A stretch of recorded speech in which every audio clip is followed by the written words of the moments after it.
Right here with Matt Waltz following a third-place finish in the car store race at Langley Speedway. Matt, really strong run for you tonight. Got the pole, ran top 5 all night. How would you describe your overall weekend? It was good.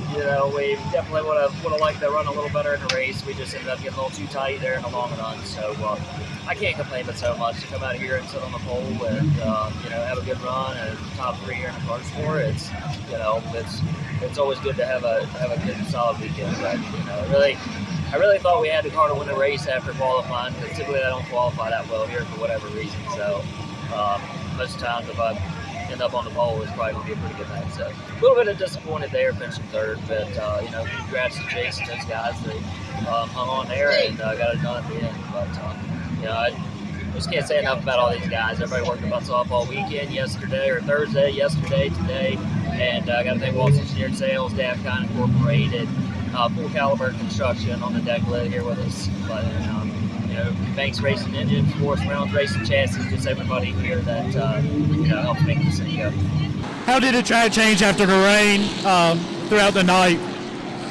It didn't really change a whole lot after the rain for me, but it really did start changing once that storm rolled in. So when the storm about lapped just after the first run, the sun was out and we were really pretty good. I was just trying to keep the tires on it, but when that storm started rolling in and it cooled down, we just started getting tighter and tighter, and just wasn't able to hang with them. Appreciate it. Thank you. Here, Jared Fryar. Right off. Where'd you come?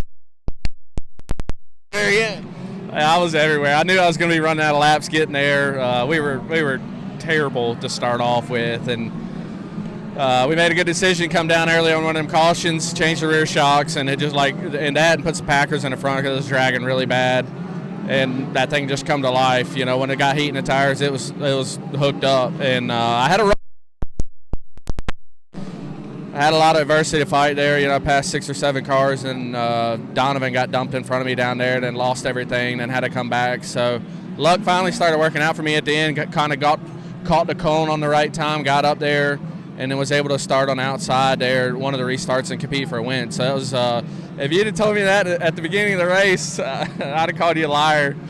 Oh man, that was wild for sure. I just can't believe how bad it was to start, and one little simple change turned it around, because it was pretty bad. And then once we changed that, man, I could pass cars, I could go high and drive around them. So it was a wild night for sure. Obviously, a lot of nutrition really helped our finish. There's a couple good cars that fell out that obviously we didn't have to pass, so that definitely helped. But it takes that to run like this when you have a bad night, start off. Yeah.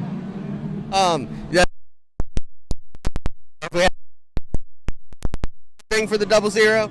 No, I didn't. I tried. I tried the outside. I tried behind him. I didn't have nothing for him. I couldn't get my car to fire. After that red flag there, we set and the tires kind of cooled. My tires kind of glazed up and they just wouldn't fire off right. Now, it seemed like as the run went on, it'd get better, but it still didn't fire off like it did before that red flag. And that's what I really needed, to fire off good, to stay with him, because he could take off and then just stay running good. Like before that, we had that long green run there, and when I got to second, I felt really good. And I think I might have been even a little bit better, but he was kind of checked out for me there. So it was fun. Me and Matt put on a pretty good race, and so to come home second, just really proud of my guys. It shows they never give up, so very thankful. Steven Stump of Frontstretch.com here. Come back for more great racing videos, and if you like us, don't forget to hit that subscribe button.